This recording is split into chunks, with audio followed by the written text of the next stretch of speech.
आंदोलन का आज 11वां दिन है। कल 5वें दौर की बातचीत भी बेनतीजा साबित हुई। 5 घंटे तक चली मैराथन बैठक और उसके बाद जब बाहर निकलकर किसान नेता आए तो उन्होंने कहा अब अगली तारीख मिल गई है और अगली तारीख है 9 दिसंबर की। दरअसल जो किसान नेता है वो लगातार इसी बात पर अड़े हुए हैं कि जो 3 किसान कानून है, कृषि कानून है, उन्हें वापस ले लिया जाए।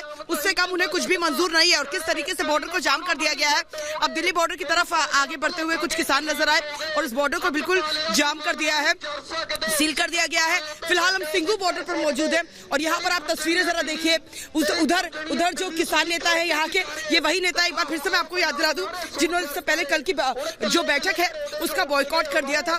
इनका यही साफ तौर पर कहना था कि जो है पूरे देश में 507 किसान संगठन है, फिर ऐसा क्यों है कि सिर्फ 41 किसान संगठनों के नेताओं को ही केंद्र सरकार ने बुलाया है बातचीत के लिए, पंजाब के ही किसान नेताओं को क्यों बुलाया जा रहा है। ये हम आपको तस्वीरें दिखा रहे हैं, टिकरी बॉर्डर की तस्वीरें दिखा रहे हैं। हम आपको टिकरी बॉर्डर की तस्वीरें दिखा रहे हैं, हम आपको सिंघू बॉर्डर की तस्वीरें दिखा रहे हैं जहाँ पर इस वक्त मैं मौजूद हूँ और साथ ही साथ यूपी गेट के हम आपको तस्वीरें दिखा रहे हैं। 3 तस्वीरें हम आपको दिखा रहे हैं। यहाँ पर भी हम आपको उधर तस्वीरें और इधर सिंघू बॉर्डर पर हम मौजूद हैं और यहाँ पर भी हम आपको दिखा रहे हैं जो किसान नेता है वो यहाँ पर मौजूद है। 3 तस्वीरें इस वक्त आपके सामने और अब 6 तस्वीर हम आपको दिखा रहे हैं। 6 तस्वीर इस वक्त आपके टीवी स्क्रीन पर ये 6 तस्वीरें और इन 6 तस्वीरों को देखकर आप समझ गए होंगे कि फिलहाल जो है ये बहुत बड़ी चुनौती है, पूरे देश के सामने बहुत बड़ी चुनौती है। जिस तरह से अन्नदाता जो है वो इस वक्त सड़क पर मौजूद है, आंदोलन है। चेतावनी पहले ही दे दी गई थी कि अगर बातचीत से बात नहीं बनी तो सीधा दिल्ली कूच करेंगे। और किसान नेता राकेश टिकैत जो कल ट्रैक्टर पर सवार होकर पहुंचे थे विज्ञान भवन, 5 घंटे के मैराथन बैठक के बाद जब 9 दिसंबर की तारीख सामने आई है उसके बाद उनका क्या कहना है, आइए सबसे पहले आपको वो दिखाते हैं।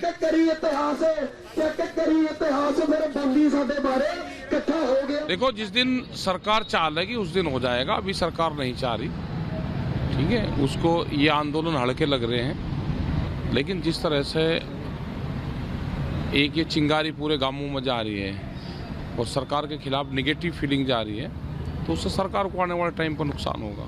अभी पूर्ण रूप से सरकार का कोई स्पष्ट वो नहीं है कि हम ये चीज़ कर रहे हैं। जो जिसके हाथ में है काम करने के लिए वो आदमी सामने नहीं है। तो जो मंत्री भी आ रहे हैं तो उनके भी ऊपर कोई है कंसल्ट। उन्होंने कहा कि हम स्टेटू से कंसल्ट करेंगे, हम अधिकारी से बात करेंगे और जब हम जवाब दे पाएंगे।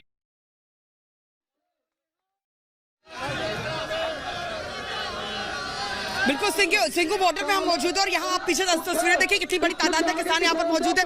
मेरे 3 सहयोगी अलग अलग जगहों से हमारे साथ मौजूद है। दिल्ली नोएडा बॉर्डर से हमारे साथ रजनीश जुड़े हुए हैं, आपको बता दें टिकरी बॉर्डर से गौरव मेरे साथ है और साथ ही साथ यूपी गेट की अगर मैं बात करूँ तो वहाँ से अनंत त्यागी मेरे साथ जुड़े हुए हैं। सबसे पहले मैं रुक करूंगी यूपी गेट का। अनंत, वहाँ किस तरह का माहौल, किसान अब 9 दिसंबर को लेकर कितने आश्वस्त नजर आ रहे हैं?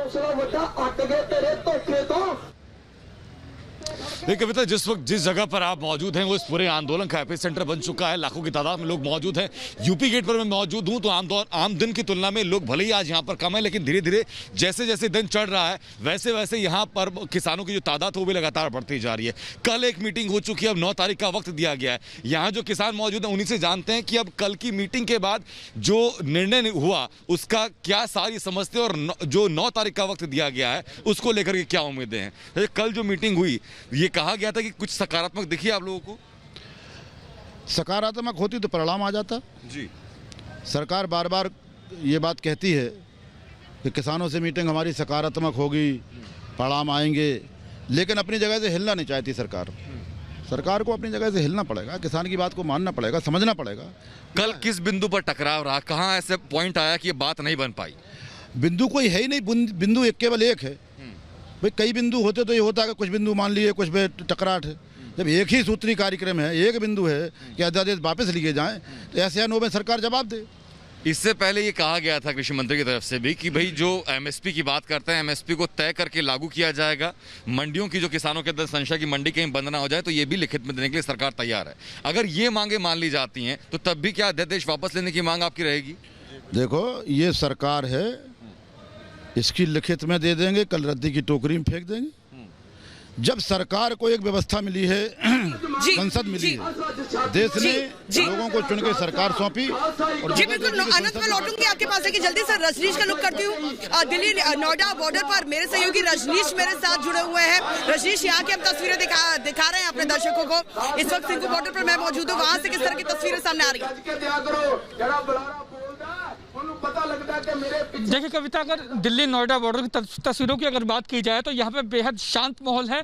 अगर किसानों की अगर बात करें तो किसानों की तस्वीर मैं आपको दिखाना चाहूँगा कि वो अलग अलग जो है वो ग्रुप्स में यहाँ पर खड़े हुए हैं, आपस में बातचीत कर रहे हैं। कई जगह जो है वो खाना चल रहा है, चाय पी जा रही है, लेकिन ये शांति जो है वो आने वाले तूफान की जो है दस्तक हो सकती है, क्योंकि 8 तारीख को जिस तरीके से किसानों ने ये कहा था कि वो पूरे भारत को बंद कर देंगे और ये अल्टीमेटम दिया गया था सरकार को कि अगर सरकार की जो 5वें दौर की जो बातचीत है वो अगर नतीजे पर नहीं पहुंचती तो 8 तारीख को पूरे भारत को बंद कर दिया जाएगा। अब एक बार फिर 6ठे दौर की बातचीत जो 9 तारीख को होनी है, उससे पहले 8 तारीख को जो अल्टीमेटम था, क्या किसान उस अल्टीमेटम को के अनुरूप जाएंगे या उस पर विचार करेगा, ये अब 8 तारीख को ही पता चलेगा, क्योंकि सरकार 9 तारीख को फिर बातचीत करने के लिए तैयार है। वहीं अगर बात की जाए बॉर्डर की तो आप देख सकते हैं बॉर्डर पर तमाम सुरक्षा व्यवस्था, चाहे वो सीआईएसएफ के जवान हो, एसएसबी हो या आरएएफ हो, तमाम जवानों को भी यहाँ पर तैनात किया गया। वो इसलिए किया गया कि कहीं किसान कोई ऐसा रुख अख्तियार ना कर ले जो लॉ एंड ऑर्डर की स्थिति को खराब कर सके, और इसी के चलते तमाम सुरक्षा की व्यवस्था के यहाँ पे इंतजाम किए गए हैं। मैं अपने विजय वकार से कहूँगा कि एक बार फिर वो दिखाएं। देखिए किसान जो है वो काफ़ी कम संख्या में यहाँ पर मौजूद है, लेकिन हर किसान एक दूसरे से बात कर रहा है, उसी चीज़ों पर चर्चा की जा रही है जो अब तक केंद्र सरकार के साथ जो बेनतीजा रही। हालांकि अब एक बार फिर तारीख मिली है, 9 तारीख मिली है। 9 तारीख को अब एक बार फिर बातचीत की जाएगी और किसानों को समझाने और उनको मनाने की बात की जाएगी, क्योंकि अगर ऐसा नहीं होता और 8 तारीख को भारत अगर बंद बिल्कुल रजनीश, मैं लौटूंगी आपके पास क्योंकि आपने वहां पर दिखाया कि सुरक्षा के किस तरह का इंतजाम है। मैं जल्दी से अपने दर्शकों को यहाँ पर सिंघू बॉर्डर की तस्वीरें दिखाती हूँ। पंडाल से बाहर निकल आए हैं और यहाँ पर आप देखिए जबरदस्त मुस्तैदी, और फिलहाल जो सीनियर्स है वो इंस्ट्रक्ट कर रहे हैं कि किस तरीके से हर तरह की स्थिति से निपटने के लिए होनी चाहिए पक्की तैयारी। उसको लेकर देखिए यहाँ पर स्पेसिफिक इंस्ट्रक्शंस इनको मिल रहे हैं। जबरदस्त लाव लश्कर के साथ यहाँ पर बलों की तैनाती हो गई है। पुलिस बल की हम आपको तस्वीरें दिखा रहे हैं। सिक्योरिटी फोर्सेस यहाँ पर पूरी तरीके से तैयार है, और देखिए उन्होंने भी मोर्चा संभाल लिया है। ये क्योंकि लगातार रिपब्लिक भारत भी यहाँ पर डटा हुआ है, और हम लगातार अपने दर्शकों को बता रहे हैं कि ये देश का नंबर 1 चैनल यहाँ से सबसे विश्वसनीय है और सच्ची खबरें पहुंचा रहा है। और क्योंकि आंदोलन का एपिसेंटर है, इसलिए आप समझ सकते हैं कितना संवेदनशील ये इलाका है, और यही वजह है कि यहाँ पर आप देखिए इस तरफ दिल्ली पुलिस का साइन बोर्ड जो इससे पहले कहीं भी नहीं था, बैरिकेडिंग और जबरदस्त चुस्त कर दी गई है। ये रस्सियां मैं आपको लगातार बता रही हूँ, कल तक ये रस्सियां नहीं थी, भीतर इतनी जबरदस्त फोर्स की तैनाती नहीं थी। मैं जल्दी से अगर अंदर जाऊं तो मैं आपको उस तरफ भी दिखाऊंगी कि कितनी जबरदस्त तैनाती है। उस तरफ देखें, क्योंकि हम आपको बता रहे हैं 2 ऐसे साइड से जहां पर आंदोलन हो रहा है, उस तरफ ये दिखा रहे हैं। अब ये देखें, पुलिस ने अब बिल्कुल मना कर दिया। अगर हमें उस तरफ जाना हो तो क्या तरीका है सर? एक्सट्रीम लेफ्ट होके जाएंगे। अच्छा, एक्सट्रीम लेफ्ट बीच से नहीं जाएंगे? बीच से नहीं जा पाएंगे आप। कल तक तो सर हम जा रहे थे यहाँ से बंद है आगे बैरिकेड। अब आपने बंद ऐसा कुछ नहीं है, लेकिन आप बाहर से जा सकती हैं। नहीं, कल मैं कह रही हूँ कि कल तक तो हम यहाँ से बीच से जा रहे थे, अब आपने बैरिकेडिंग और स्ट्रॉन्ग कर दिया, हम नहीं जा सकते। ऐसा कुछ नहीं है, आप बाहर से जा सकते हैं। कल तक जैसा पोजीशन तो वैसा ही है। तो हम यहाँ से जा तो रहे थे कल से। नहीं, वो थोड़ा पूछ रही नहीं, जाने को आप चली जाएंगे, लेकिन रोक नहीं रहा। आप उधर भी जा सकेंगे, दूसरी तरफ से भी जा सकेंगे। ड्रिल चल रहा है, ड्रिल की वजह से ऐसा। अच्छा, ड्रिल यहाँ पर चल रहा है, ये कह रहे ड्रिल चल रहा है, इसलिए फिलहाल रोका जा रहा है कि आप उस तरफ ना जाएं। यहाँ पर ड्रिल चल रहा है और हम नहीं चाहते हैं कि हमारी रिपोर्टिंग के चलते इन्हें कोई किसी तरह की असुविधा हो। इसलिए कैमरा पर्सन गौरव आप सामने आ जाइए। यहाँ पर हम बात करेंगे। मेरे कैमरा पर्सन का नाम गौरव और मेरे जो सहयोगी हैं गौरव, वो भी इस वक्त हमारे साथ जुड़ गए हैं। वो लगातार हमारे साथ चिकरी बॉर्डर से मौजूद है। मैं जल्दी से उनका रुख करूंगी। गौरव, यहाँ पर हम दिखा रहे थे अपने दर्शकों को कि किस तरीके से जो अब पुलिस है वो ड्रिल भी कर रही है और तमाम एहतियाती कदम उठाए जा रहे हैं, क्योंकि बेहद संवेदनशील और तनावपूर्ण ये जगह है जहाँ पर इस वक्त मैं मौजूद हूँ, सिंघू बॉर्डर। वहाँ से क्या तस्वीर?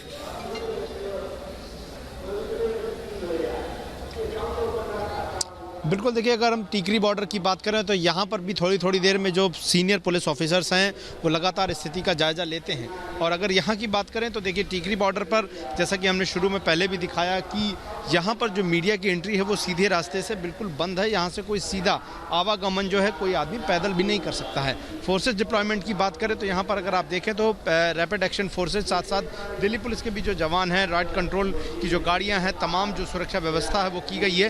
बीच बीच में जो भीड़ है उसका जो मुआयना है वो ड्रोन के जरिए भी किया जाता है। लेकिन अगर आप देखें तो यहाँ दूसरी तरफ भी मैं तस्वीरें दिखाऊंगा। यहाँ पर एक मंच तैयार किया गया है टिकरी बॉर्डर पर, जहाँ से बैरिकेड स्टार्ट होता है और बीच बीच में मंच पर तमाम संगठनों के लोग जो हैं वो आते हैं, जो किसानों की मांगों के अलावा राजनीतिक नारे भी लगाते हैं और मीडिया की बहिष्कार की भी बातें करते हैं। तो ये कुछ इसमें राजनीतिक संगठन और राजनीतिक तत्व भी लगातार जो है वो शामिल हैं किसान आंदोलन में, जो यहाँ पर मंच पर कई बार दिखाई देते हैं। और ये तस्वीर अगर आप देखें तो यहाँ पर तमाम जो लोग हैं, अगर आपको मंच से इधर दूसरी तरफ से हम दिखाने की कोशिश करें तो नजर आ रहे होंगे, और तमाम टेंट्स भी जो हैं वो लगाए गए हैं। लेकिन कोशिश यही है कि अभी जो आवागमन है वो पैदल रास्ते का भी आवागमन जो है पूरी तरीके से बंद है और बीच में जबरदस्त बैरिकेड करके दूसरी तरफ दिल्ली पुलिस के जवान और रैपिड एक्शन फोर्स के जवान जो है वो तैनात किए गए। वहीं दूसरी तरफ की तस्वीर भी देखना जरूरी है।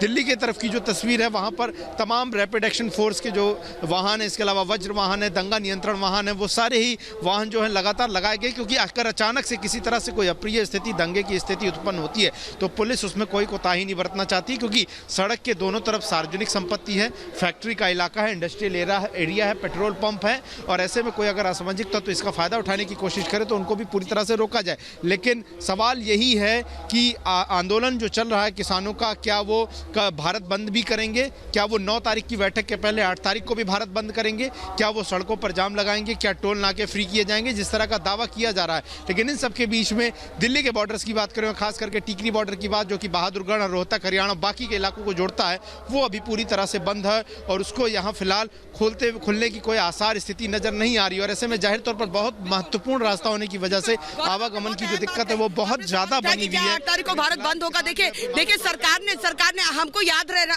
याद रखना पड़ेगा, गौरव, हमको याद रखना पड़ेगा कि जब सरकार तारीख दे रही थी दोबारा बुलाने के लिए, तो पहले 3 फिर 5 और सरकार ने 7 तारीख को बोला था कि आज 7 तारीख को आ जाइए, लेकिन किसानों ने साफ मना कर दिया। उन्होंने कहा 8 तारीख को भारत बंद होगा, हम 9 तारीख को आएंगे। तो ये मान के चलिए कि 8 तारीख को दबाव बनाने की भरसक कोशिश किसानों की तरफ से की जाएगी। अब मैं अपने दर्शकों को एक महत्वपूर्ण जानकारी दे दूं, ये बहुत बड़ी खबर है, ये ब्रेकिंग न्यूज है। सूत्रों के हवाले से जो जानकारी देश के नंबर 1 चैनल रिपब्लिक भारत के हाथ लगी है वो ये लगी है कि जो डेडलॉक की स्थिति बनी हुई है वो इसलिए बनी हुई है कि जो किसान नेता है वो आपस में ही एक मत नहीं है। इस तरह की खबर भी सामने आ रही है। इसलिए अलग अलग धड़े बन चुके हैं, इसलिए शायद अपनी मांगों को लेकर आपस में ही क्योंकि मनभेद है, इससे सरकार के सामने दुविधा ये है कि एक धड़ा मान जाता है तो दूसरा धड़ा जो है वो अड़ जाता है। और अगर इस तरह की स्थिति है तो ये समझिए आने वाले वक्त में मुश्किल और ज्यादा हो सकती है। इधर मैं आपको लगातार बता रही हूँ कि जो मंच है उस पर जो लोग मौजूद है, जो नेता है, ये वही नेता है जिन्होंने कल की बैठक का बहिष्कार कर दिया था। उनका यही कहना था कि 507 किसान संगठन है, सभी को नेता दीजिए तभी हम आएंगे। सर, कल की बैठक का आपने बहिष्कार कर दिया था। कल देश के नंबर 1 चैनल रिपब्लिक भारत पर एक्सक्लूसिव बातचीत में आपने कहा था कि हम बैठक में शामिल नहीं होंगे, सिर्फ पंजाब के किसान नहीं पूरे देश के किसानों को बुलाओ। 507 किसान संगठन है। अब 9 दिसंबर एक और तारीख मिली है, उस बैठक का भी बहिष्कार। हाँ, हमारा जो संगठन है किसान मजदूर संघर्ष कमेटी पंजाब, हम पूरे भारत के किसानों की बात कर रहे हैं कि जो देश में आंदोलन चल रहा है सभी किसानों का है, तो इसमें आंदोलन को बांटा ना जाए और कल पंजाब को सद्दा ना दी जाए। भारत के जो 507 संगठन है सभी को बुलाया जाए, चिट्ठी में एजेंडा दिया जाए और प्रधानमंत्री जी खुद मीटिंग करें और इनको बिलों को रद्द करने का जो फैसला करें और डॉक्टर स्वामीनाथन कमीशन की जो रिपोर्ट है उनको लागू किया। लेकिन ये बताइए, इस तरह की खबर भी सामने आ रही है कि किसान नेताओं के अलग अलग धड़ बन गए हैं। ऐसे में सरकार के लिए मुश्किल ये है कि एक धड़ा मान जाता है तो दूसरा नाराज हो जाता है। आपको लगता है आपस में ही बढ़ गए हैं? नहीं, ये एजेंसियां बदनाम कर रही हैं इस किसान आंदोलन को। कोई पंजाब के नेता ही क्यों पहुंचे? कल तक आप ही तो सवाल कर रहे थे कि पूरे देश में किसान है, पंजाब के नेताओं को क्यों दावत क्यों दी है? नहीं, वो तो हम सरकार को बोल रहे हैं कि हमारे आंदोलन को बांट क्यों रहे हैं, हमारे पंजाब के क्यों बुला रहे हैं, पूरे देश को बुलाओ। बाकी ये इन्होंने बहुत अहम बात की, ये कह रहे हैं कि सरकार